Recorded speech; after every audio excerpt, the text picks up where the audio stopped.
안녕하세요. 김성겸 목사입니다. 산돌 성경 읽기 오신 여러분 환영합니다. 오늘은 출애굽기 17장에서 19장까지의 내용 살펴보도록 하겠습니다. 출애굽기 17장에는 시내 산으로 이동하던 이스라엘 백성이 마실 물이 없다는 이유로 모세와 다투는 이야기가 기록되어 있고요. 그리고 광야의 약탈자인 아말렉 족속과의 전투 이야기가 또한 기록되어 있습니다. 우선 물이 없어서 모세와 이스라엘 백성이 다툰 이야기를 좀 보겠는데요. 15장의 마라의 쓴물 이후에 이스라엘 백성의 원망 불평이 계속해서 이어지고 있습니다. 모세는 이스라엘 백성이 다시 물이 없다고 원망하면서 모세에게 싸움을 걸어오는 상황을 사실상 이스라엘이 하나님을 시험하는 처사라고 2절에서 이야기를 합니다. 앞서 16장에서 하나님이 만나를 통해서 이스라엘 백성을 시험하신다, 훈련하신다 이렇게 기록되어 있는데 여기서 사람들이 하나님을 시험한다는 것은 하나님을 길들이려고 시도한다, 하나님께 도전한다 이렇게 해석이 되겠습니다. 그러니까 주객이 전도된 거예요. 어떻게 사람이 하나님을 길들이려고 합니까? 하나님께 순종하며 살아야죠. 앞서 애굽에서 바로가 하나님께 계속 도전을 했는데 이제는 이스라엘 백성이 하나님께 도전을 합니다. 그럼에도 하나님께서는 모세가 홍해를 가를 때 썼던 지팡이로 바위를 치게 하시고 거기서 샘물이 나오게 하십니다. 그 물로 이스라엘 백성을 공급해 주십니다. 그 일이 있었던 곳에 나중에 이름을 붙이는데 7절에 보면 마사, 직역하면 시험이라는 뜻이고요. 또는 무리바, 직역하면 다툼이라는 이름을 붙였다고 합니다. 그리고 8절부터 보면 갑자기 아말렉 족속이 와서 이스라엘과 싸운 이야기가 기록되어 있습니다. 그러니까 이스라엘이 공격을 당한 것입니다. 창세기 36장에 보시면 아말렉은 에서의 아들로 기록이 되어 있고요. 나중에 그 후손들이 아말렉 족속을 이룬 것을 알 수 있습니다. 아말렉 족속은 성경을 보면 이스라엘 이남 네게브 광야 또는 그 일대 광야 지역을 장악하고 약탈로 먹고 살던 종족으로 기록되어 있습니다. 그들은 노련한 싸움꾼들이었죠. 그래서 이스라엘을 노략하고자 공격을 한 것 같습니다. 비록 이스라엘이 인구가 많아도 대체로 오합지졸과 부녀자들 뿐이니 그 당시 이스라엘에게 아말렉과 싸울 수 있는 능력이 있다고 보기는 어렵습니다. 그러나 하나님이 도와주셔서 이스라엘이 승리를 거두는데요.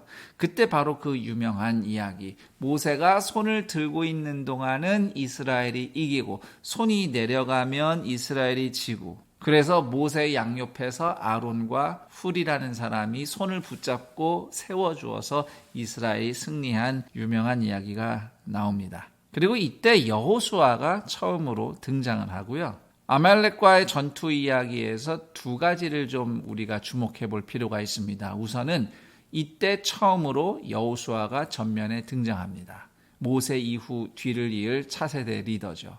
그리고 두 번째로 이스라엘 백성은 하나님과 때때로 싸웠지만 하나님께서는 16절에 기록된 대로 이스라엘의 원수와 대대로 싸우십니다. 출애굽기 18장으로 가면 모세의 장인 이드로가 모세를 방문한 이야기가 실려 있습니다. 이드로는 이스라엘 진영을 찾아와서 그간 하나님이 하신 일을 모세를 통해서 듣고 하나님을 찬양합니다. 그 후 모세가 이스라엘 백성의 민원을 일일이 해결해주며 고생하는 모습을 보고는 조언을 해줍니다. 모세 혼자 다 할 일이 아니라 리더들을 세워서 기본적인 율례와 법도를 가르치고 이를 위임해서 맡겨라 이렇게 조언을 합니다. 이를 계기로 이스라엘 백성에게는 보다 좀 나라다운 어떤 질서나 체계, 조직이 형성됐다고 볼 수 있습니다. 그러나 이스라엘은 조직, 질서, 체계만 가지고 국가를 이룰 백성은 아니었어요. 분명히 그런 조직이나 체계나 질서는 필요하고 유익합니다. 그러나 21절의 이드로의 말처럼 하나님을 두려워하고 진실하며 불의한 일을 미워하는 사람들이 있어야 나라답게 설 수 있었습니다. 왜냐하면 이스라엘은 그냥 나라가 아니라 제사장 나라가 될 것이기 때문입니다. 그 다음 출애굽기 19장부터는 사실상 출애굽기의 후반부의 시작이라고 할 수 있습니다.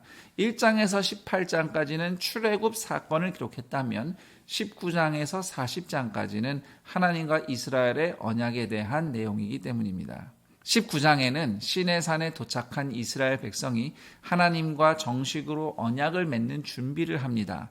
고대 근동에는 왕과 백성이 서로 언약을 공식적으로 체결을 했습니다. 마치 결혼식을 통해서 부부가 서로를 배우자로 받고 서로 헌신과 의리를 다하겠노라고 언약을 맺는 것처럼 왕과 백성도 서로 받아들이고 서로 신의를 지키고 헌신하겠다는 서약을 합니다. 하나님과 이스라엘이 바로 그 언약을 시내산에서 맺은 것이지요.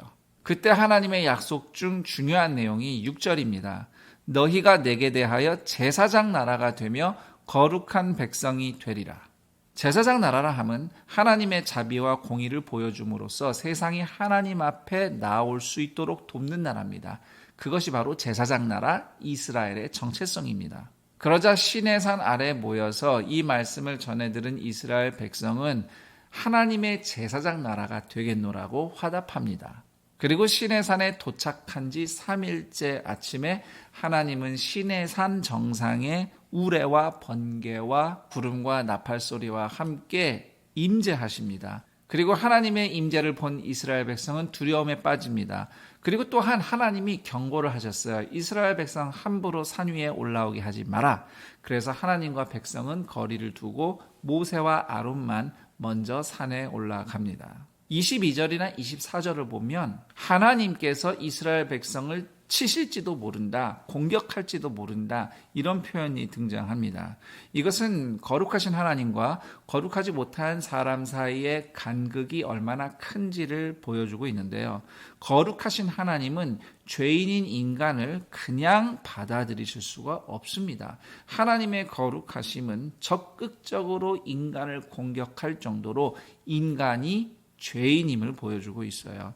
그럼에도 하나님의 목적은 그와 같은 사람들이, 죄인들이 깨끗한 바다 하나님의 백성이 되어서 거룩하신 하나님과 함께 살 수 있는 길을 여시는 것이었습니다. 그래서 그날 시내산에서 언약을 맺으셨고요. 최종적으로 예수님의 십자가 언약이 성도 누구나 왕같은 제사장이 되어서 하나님 앞에 설 수 있는 길을 열게 된 것입니다. 여기까지가 출애굽기 17장에서 19장 내용 되겠습니다. 그럼 전 여기서 인사드리고 내일 그 다음 내용과 함께 여러분 다시 찾아뵙도록 하겠습니다. 감사합니다.